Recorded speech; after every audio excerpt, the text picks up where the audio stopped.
আপনি এখন সব দিবস বাতিল করে দেবেন, তার কদিন তো পরে বলবেন যে বাংলাদেশের মুক্তিযুদ্ধও বাতিল। জাতীয় জীবনের, আমাদের জন্মের ইতিহাসকে তুচ্ছ তাচ্ছিল্য করে দিবসগুলো একের পর এক বাতিল করছে, এটা আমরা মানতে পারি না।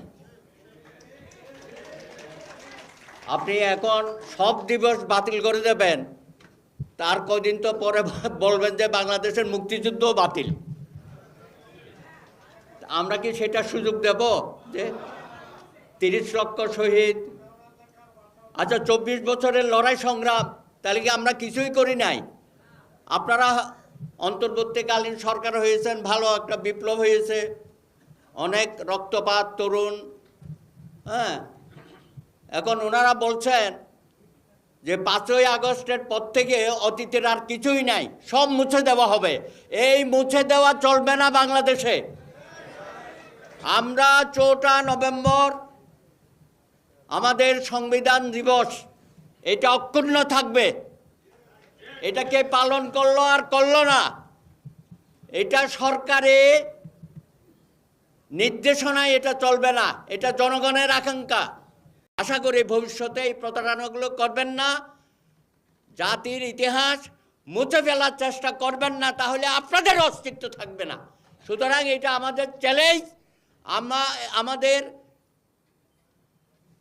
সৃষ্টির যে ইতিহাস আমরা অর্জন করেছি, গৌরবগাথা অর্জন করেছি, সেগুলো আমাদের অবশ্যই জাতি হিসাবে আমাদেরকে পালন করতে হবে, সরকার যারাই আসুক গণতান্ত্রিক পন্থার মধ্য দিয়ে। নাম্বার 1। নাম্বার 2 হচ্ছে, আপনি সংস্কারের কথা বলছেন, ইতিমধ্যে 10টা সংস্কার কমিশন করেছেন।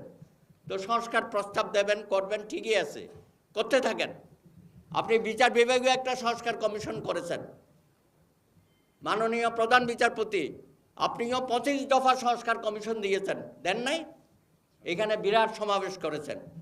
তো আপনি নিজেই বলেছেন যে আমি বিচারপতি নিয়োগের নীতিমালা প্রণয়ন করব। তো দয়া করে আপনি জাতিকে বলেন যে আপনার নীতিমালার আগে কিভাবে বিচারপতি নিয়োগ হলো, এটা আমাদের জিজ্ঞাসা।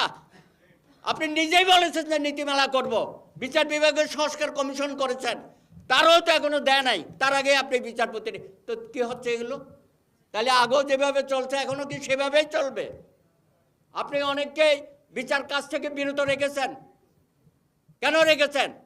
এর আগেও আপনি 3 জনকে আপনারা বিচার কাজ থেকে বাদ দিয়ে রেখেছেন এখনো পর্যন্ত। এখন করেছেন 12 জন, তারপরে দিয়েছেন আর আগে 3 জন, 15 জন। এদের ব্যাপারে কি অভিযোগ আছে? তারা সেই অভিযোগগুলো ডিফেন্ড করতে পারবে কি না আমরা এখনো জানি না। তো এগুলো তো ঝুলিয়ে রাখা ঠিক না। সারা বাংলাদেশের মানুষ এই বিচার বিভাগ নিয়ে নানা রকমের প্রশ্ন উত্থাপিত হচ্ছে, এগুলো থেকে জাতিকে একটু মুক্ত করেন।